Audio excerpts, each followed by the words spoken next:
보형물의 선택 기준은 첫 수술도 하고 똑같지만 일단 브랜드의 선택이 있겠고 어떤 타입, 내가 어떤 높이, 어떤 지름, 또 요즘은 표면을 다 스무스로 쓰니까 뭐 이런 것들을 이제 의사하고 선택해야 되는데 그거는 이제 환자분하고 잘 면밀히 선택해야겠죠. 예, 재수술할 때 내가 가슴방이 좀 커지길 원한다? 그러면 지름도 좀 더 꽉 채우고 이런 보형물을 선택해야 될 거고, 내가 너무 가슴이 밑으로 뻗어 있어서 위쪽 가슴을 좀 채우고 싶다 그랬을 때는 또 거기에 맞는 높이를 맞추는 보형물을 선택해야 되고, 또 보형물 회사마다 브랜드마다의 약간의 특징이 있어요. 환자분의 피부가 너무 얇냐 이런 거에 따라서는 또 특정 브랜드의 보형물이 조금 더 유리할 수도 있고 그렇기 때문에 환자분 오시면은 제가 그런 부분을 상담해 드려요. 그러니까 약간은 보형물 선택도 충분히 여러 가지로 고려를 해봐야 된다. 그게 이제 처음 수술할 때랑 뭔가 달라지는 기준 같은 것들이 있죠. 예, 그러니까 처음은 어차피 지금 안 쓰는 보형물들이 써져 있는 경우들이 굉장히 많거든요. 거친 표면이라든지 물방울 보형물. 요즘은 다 스무스로 교체를 해야 되고, 또 이제 피부가 좀 많이 늘어나 있기 때문에 처음에 들어갔던 보형물보다는 조금 크게 들어가는 게 환자분한테 핏하게 맞아요. 근데 이제 환자분들이 조금은 오해하고 계신 부분이 어떤 거냐면, 내가 가슴이 딱딱하신 분들은 대부분 가슴이 솟구쳐 있거든요. 부형 구축 때문에 피막이 보형물을 꽉 누르면은 보형물이 위로 붕 떠서 이렇게 솟구쳐 있어서 그걸 굉장히 부담스러워하세요. 그래서 난 작게 하고 싶다. 근데 실제로 이 사람은 보형물이 250cc 이 정도밖에 안 들어가 있어요.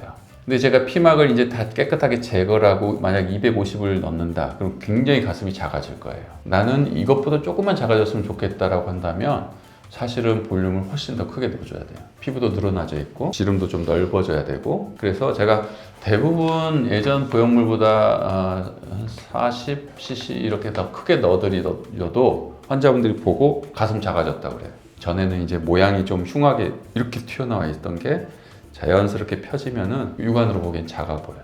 실제 환자분하고 그런 볼륨을 이야기할 때도 단순히 예전에 내가 몇 cc 넣었으니까 이번에는 몇 cc 이렇게 되는 건 아니고 환자분 상태에 따라서 선택을 해야 됩니다. 전에도 설명드렸지만 내가 컵을 높이기 위해서 지방 이식을 하는 건 저는 효과가 적다고 말씀을 드렸어요. 계속 흡수가 많이 되고 여러 가지 부작용률도 높고 만져진다든지 석회가 된다든지, 그래서 보형물을 빼고 나서 거기에 지방 이식을 해서 내가 볼륨을 얻겠다? 저는 요거는 잘 안 해요. 추천드리지도 않고. 다만 아까 말씀하셨듯이 병행한다. 그 얘기는 보형물을 빼고 새 보형물을 또 집어넣는데 간혹 이제 환자분의 피부가 너무 얇아서 내가 보형물이 너무 비친다든지 얇은 게 너무 안 좋아서 보형물이 쭈그러지는 게 보인다든지 리플링 현상, 이런 경우는 그 부위에 두껍게 하는 지방 이식을 병행할 수도 있어요. 얼마 전에 제가 수술해드린 분인데 그분은 이제 타 병원에서 피막 제거를 하면서 가슴이 이렇게 함몰이 많이 되셨어요. 쭈그러졌단 말이에요. 아마도 이제 피막만 제거가 안 되고 근육이나 가슴 조직까지 많이 이렇게 다쳤기 때문에 가슴이 이렇게 찌그러진 거예요. 그러니까 이분이 이제 그게 너무 스트레스여서 다시 보형물로 복원을 수술을 하고 싶어 하셨거든요. 반대쪽도 물론 넣고, 그분을 제가 안에서 흉살들 제거하고 보형물 넣고 꺼진 부분들의 지방을 넣어드렸는데 굉장히 만족스럽게 잘 나왔던 경험이 있어요. 육안으로 봐도 이제 잘 구별이 안 되는 뒤틀려 있던 것들이 많이 좋아졌던 그런 경우는 지방 이식이 훌륭하게 이제 도움을 준 경우죠. 그건 보형물로 다 펼 수는 없으니까.